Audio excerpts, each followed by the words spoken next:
नमस्कार, मी जगदीश देशमुख. जेएम विशेषच्या या भागात आपल्या सगळ्यांचं स्वागत. देशात वक्फ संशोधन अधिनियम 2025 वरून चर्चा सुरू आहे. सर्वोच्च न्यायालयानं यावर अंतरिम निर्णय दिलाय. संपूर्ण वक्फ कायदा स्थगित करण्याला काही आधार नाहीये असं सर्वोच्च न्यायालयानं म्हटलंय. फक्त 2 महत्त्वाच्या तरतुदी कोर्टानं स्थगित केल्यात. सर्वोच्च न्यायालयात आज वक्फ संशोधन अधिनियम 2025 वर सुनावणी झाली. सुप्रीम कोर्टानं वक्फ 2025च्या वैधतेला आव्हान देणाऱ्या याचिकांवर निकाल दिला. कायद्यातील काही तरतुदींना स्थगिती दिली. वक्फ बोर्डाचे सदस्य बनण्यासाठी कमीत कमी 5 वर्ष इस्लामचं पालन करण्याची अट ठेवली होती. त्याला सुप्रीम कोर्टानं स्थगिती दिली आहे. कोर्टानं म्हटलंय की यासंबंधी उचित नियम बनेपर्यंत ही तरतूद लागू होणार नाही. चला संपूर्ण विषय काय आहे समजून घेऊयात.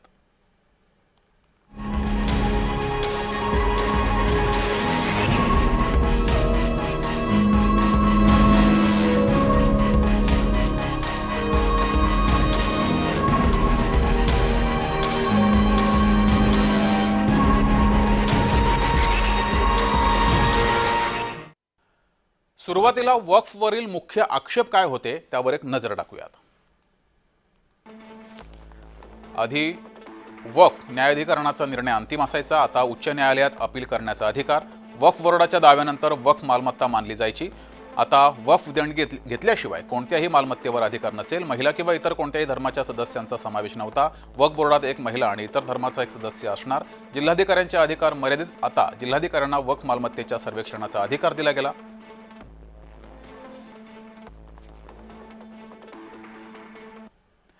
तर वक्फ बोर्डामध्ये कोण कोण आहेत त्यावर सुद्धा एक नजर टाकूयात. वक्फ बोर्डात शिया, सुन्नी आणि बिगर मुस्लिम सदस्य यांचा समावेश.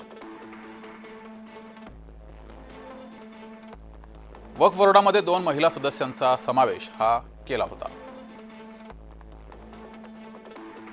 3 संसद सदस्य हे सुद्धा वक्फ बोर्डामध्ये असतात. 2 न्यायाधीश, 1 सुप्रीम कोर्टाचे वकील यांचा सुद्धा समावेश आहे. 4 बिगर मुस्लिम सदस्यांचा सुद्धा वक्फ बोर्डामध्ये समावेश आहे.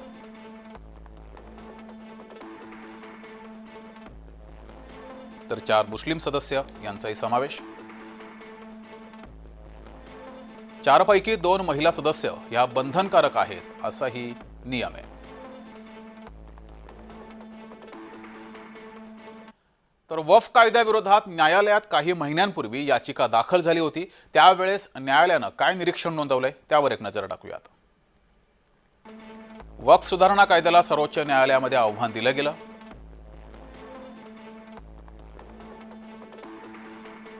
त्यानंतर न्यायालयात सुनावणी पार पडली. सुमारे 70 याचिकांच्या माध्यमातून वक्फ सुधारणांना विरोध हा केला गेला.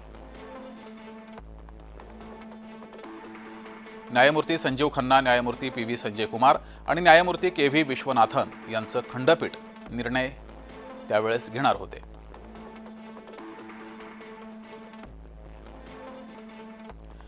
याचिकाकर्त्यांकडून ज्येष्ठ वकील कपिल सिब्बल हे मैदानामध्ये होते.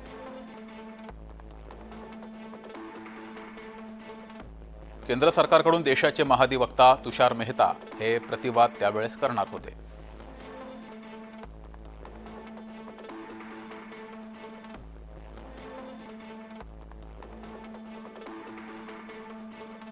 तर सुप्रीम कोर्टानं 17 एप्रिलला 5 महिन्यांपूर्वी काय निरीक्षण नोंदवलं होतं त्यावर सुद्धा एक नजर टाकूयात. वक्फ संबंधी फार मोठे बदल आता आम्हाला नकोत असं त्यावेळेस सुप्रीम कोर्टानं म्हटलं होतं. एप्रिलमध्ये या संदर्भात सुनावणी पार पडली होती.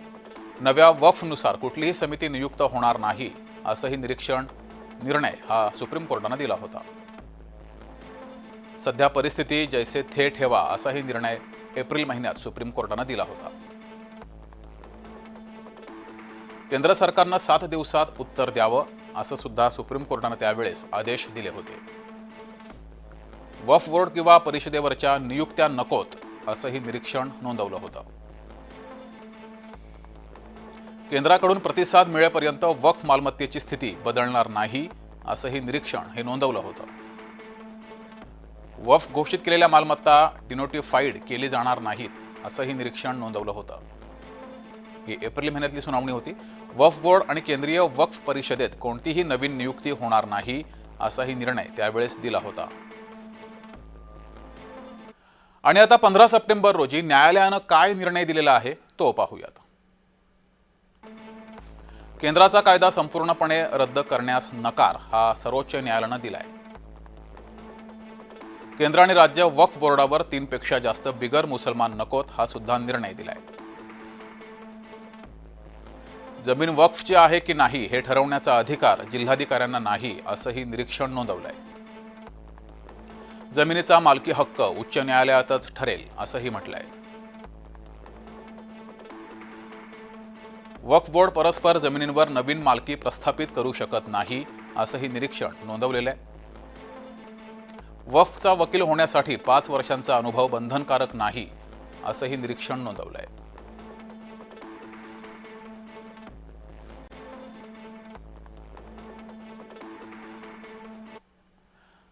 तर याचिकाकर्त्यांनी वक्फ सुधारणा विधेयक 2025 हे मुस्लिम समाजाच्या धार्मिक अधिकाराच्या विरोधात असल्याचा दावा करत सर्वोच्च न्यायालयामध्ये धाव घेतली होती। याचिकाकर्त्यांचं नेमकं म्हणणं काय आहे त्यावर एक नजर टाकूयात।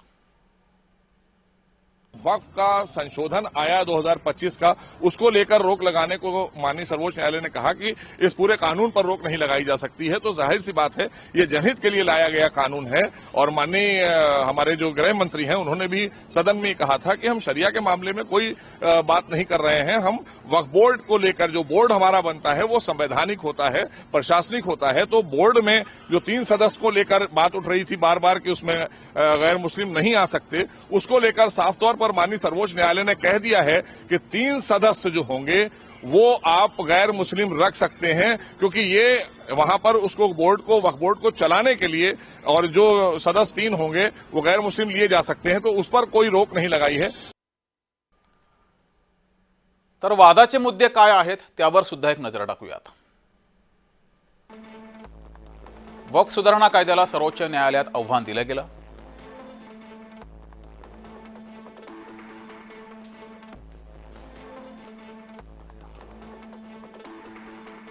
सुमारे 70 याचिकांच्या माध्यमातून विरोध केला गेला। या विरोधात न्यायमूर्ती संजीव खन्ना, न्यायमूर्ती पी.व्ही. संजय कुमार आणि न्यायमूर्ती के.व्ही. विश्वनाथन यांचं खंडपीठ निर्णय घेणार आहे।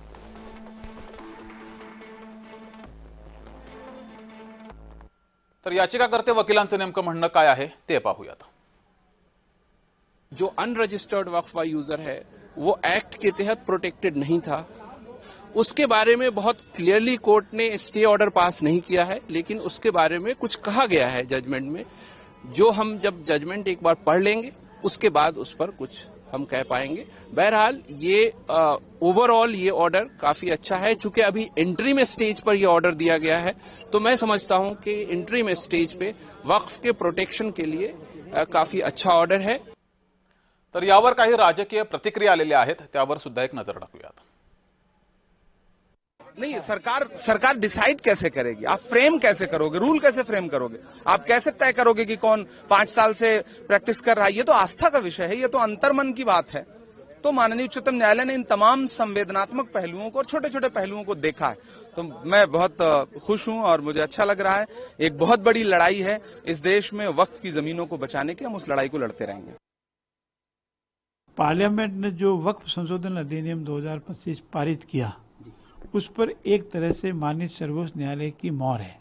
हाँ, माननीय सर्वोच्च न्यायालय ने कुछ प्रावधानों के संबंध में ये कहा है कि वक्फ अधिनियम का सदस्य या वक्फ अधिनियम बनने से नियमावली जब तक नहीं आवे तब तक कुछ प्रावधानों पर रोक रहेगी, लेकिन ओवरऑल माननीय सर्वोच्च न्यायालय ने इसकी समीक्षा कर ये माना कि वक्फ अधिनियम जो बना है वो सही है, विधिवत है और जनता के हित में है, और जो जो डायरेक्शन उन्होंने दिए हैं सरकार यथायोग्य उसकी पालना करेगी।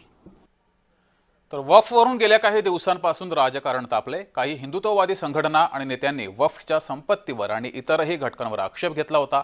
त्यानंतर वक्फचा मुद्दा न्यायालयात गेला। न्यायालयानं आता मध्यम मार्ग काढलाय। आता यानंतर हिंदुत्ववाद्यांची काय भूमिका असेल, त्यावर काय निर्णय होतोय ते पाहावं लागेल। जयम विशेषच्या या भागामध्ये वेळ झाली इथेच थांबायची। बघत राहा जय महाराष्ट्र।